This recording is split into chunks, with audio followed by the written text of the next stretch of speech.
BNP নেতৃবৃন্দ, যুবদল, স্বেচ্ছাসেবক দল এবং আমার প্রান্তীয় সংগঠন বাংলাদেশ জাতীয়তাবাদী ছাত্র দলের বিভিন্ন স্তরের নেতৃবৃন্দ আজকে যারা এখানে উপস্থিত হয়েছেন, সবাইকে আমি বাংলাদেশ জাতীয়তাবাদী ছাত্র দল সিলেট জেলা শাখার পক্ষ থেকে ধন্যবাদ এবং কৃতজ্ঞতা জানাই। আপনারা এমন একজন মানুষের আজকের এই মানববন্ধনে উপস্থিত হয়েছেন যিনি বাংলাদেশ জাতীয়তাবাদী ছাত্র দল সিলেট জেলা শাখার সাবেক প্রচার সম্পাদক ছিলেন এবং তিনি সদর উপজেলা ছাত্র দলের আহ্বায়কের দায়িত্ব দীর্ঘদিন পালন করেছেন।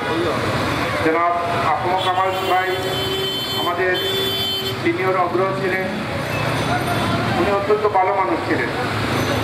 ওনার সাথে যখনই দেখা হতো উনি আগ থেকেই সালাম দিতেন।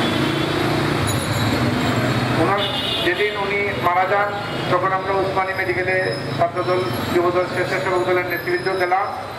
যাওয়ার পরে আমরা যে ঘটনার অবতারণা দেখলাম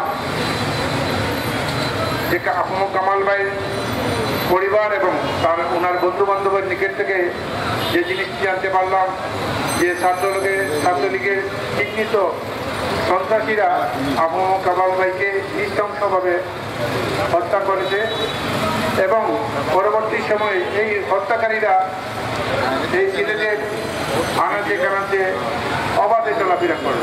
কিন্তু তৎকালীন সময়ে যে পুলিশ প্রশাসন ছিল, পুলিশ প্রশাসন তাদের বিরুদ্ধে কোনো ব্যবস্থা নেয়নি।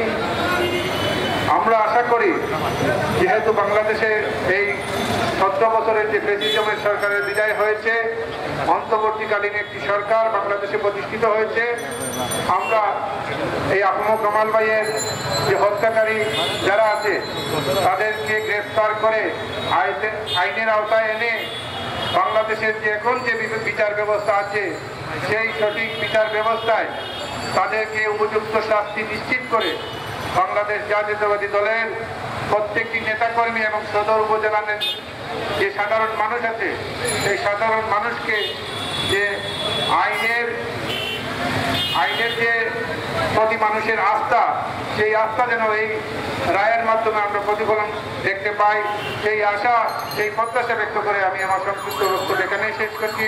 সবাই ভালো থাকুন। বাংলাদেশ জিন্দাবাদ, বাংলাদেশ জাতীয়তাবাদী ছাত্র দল জিন্দাবাদ। আফম কামাল ভাইয়ের রুহের মাগফিরাত কামনা করছি।